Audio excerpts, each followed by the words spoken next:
J'imagine facilement le sourire sur le visage de certains d'entre vous en entendant cette sirène reconnaissable entre toutes. C'est celle d'une série télévisée, Les Têtes Brûlées. C'est littéralement la Madeleine de Proust des enfants des années 70. Chaque épisode a suscité bien des vocations, a également nourri bien des passions pour l'histoire de la Seconde Guerre mondiale.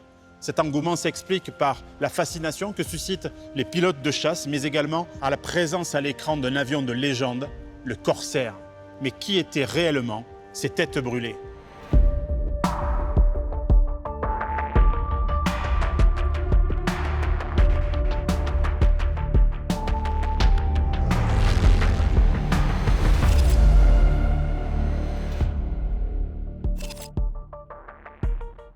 L'histoire de l'escadrille des Têtes Brûlées, dont le nom anglais est The Black Sheep, que l'on pourrait traduire par les brebis galeuses, se confond avec celle d'un avion de légende, produit par la Vought Sikorsky Aircraft Company, le Chance Vought F-4U Corsair.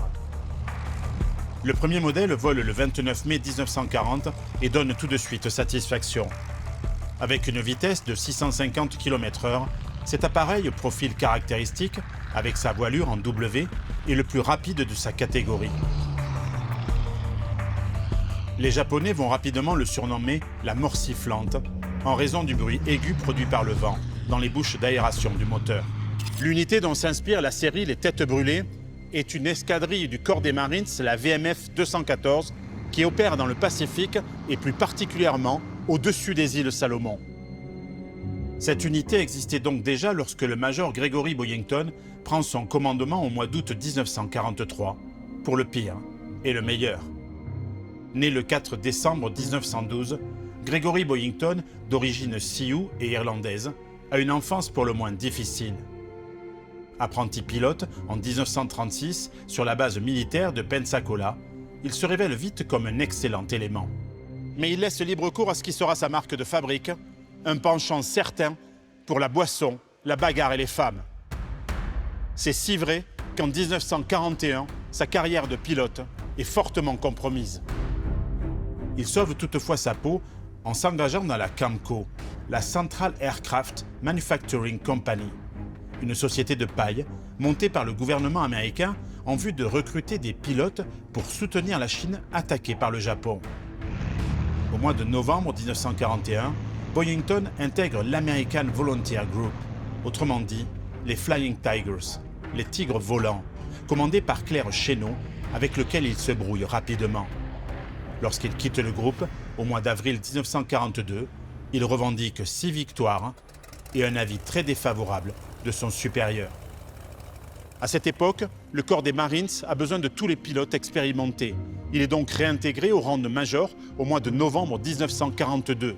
Il part aussitôt pour la Nouvelle-Calédonie, où il va grenouiller pendant quelques temps à l'intérieur de l'état-major du Marines Air Group 11. En 1943, Gregory Boyington obtient le commandement du VMF 214. Il réunit 26 pilotes, dont 9 lieutenants sans expérience du combat. Il baptise son escadrille la Black Sheep.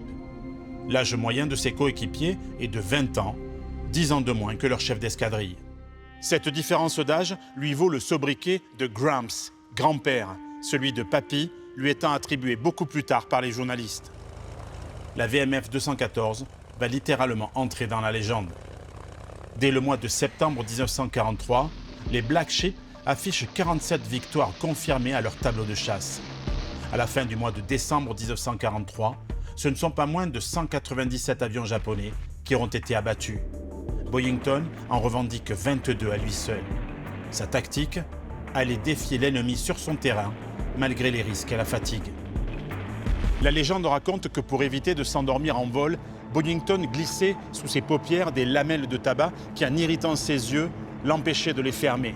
Mais le 3 janvier 1944, il est abattu au cours d'une mêlée aérienne, il est porté disparu et reçoit même la médaille d'honneur du Congrès à titre posthume. L'aventure des Black Sheep ne s'arrête cependant pas avec cette disparition. L'escadrille VMF 214 est finalement transférée sur le porte-avions USS Franklin jusqu'à ce que celui-ci ne soit touché par 2 bombes le 19 mars 1945. C'en est cette fois fini des Black Sheep? Pas tout à fait, car Boyington n'est pas mort en 1944, il était prisonnier des Japonais. Avec la parution de son autobiographie en 1958 et la série qui en sera tirée, il va ériger son histoire et celle de ces hommes au rang de mythe, au risque de prendre quelques libertés avec la vérité historique.